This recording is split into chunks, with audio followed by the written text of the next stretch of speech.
اگر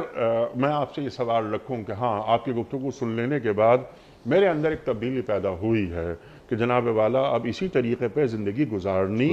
ہے ہمیں، تو اس کا آغاز کیسے کروں گا میں؟ دیکھیں، زندگی گزارنے کے آغاز کے لیے ایک تو سب سے بنیادی چیز ہے کہ اللہ تبارک و تعالیٰ نے جو عبادات ہم پر فرض کی ہیں ان عبادات کو مجھے ادا کرنا پڑے گا۔ رب تبارک و تعالیٰ نے مجھ پر نماز کو فرض کیا، زکوٰۃ کو فرض کیا، حج کو فرض کیا، یا جتنے اللہ تبارک و تعالیٰ کی تفصیل کے ساتھ احکام ہیں ان تمام کے تمام چیزوں پر اعتقاد کے ساتھ، پہلے ان تمام چیزوں پر ایمان اور اس کے بعد عملی اعتبار سے۔ اسی طرح جس چیز پر ہم بار بار زور دے رہے ہیں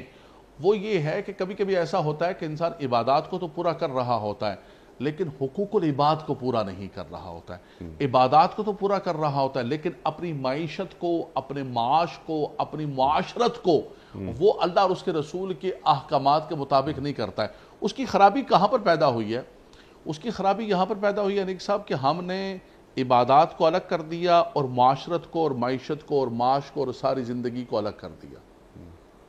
جدا ہو دین سیاست سے تو رہ جاتی ہے چنگیزی، یہ چنگیزیت ناچ کر رہی ہے سارے کا سارا۔ یہ باقاعدہ سازش کے ساتھ ہوا ہے۔ یہ ہندوستان کے اندر جب ایسٹ انڈیا کمپنی آئی ہے انہوں نے تقسیم کیا ہے، انہوں نے کہا کہ یہ ملا کو، مدرسے کو، مسجد کو، اس کو الگ کرو دین سے اور ان تمام چیزوں کو الگ کرو۔ جب یہ بالکل ڈیوائیڈ ہو جائیں گے، ان کو ڈیوائیڈ رول کے تحت الگ کر لو گے تو اس کے بعد مسلمانوں کو تم کھیل سکو گے، ان کے ساتھ کھلواڑ کر سکو گے، نظام اپنا لے کر آؤ گے، قانون اپنا لے کر آؤ گے اور ان کو، علماء کو اور ان مساجد کو، مدارس کو، ان کو محدود کر دو گے تم۔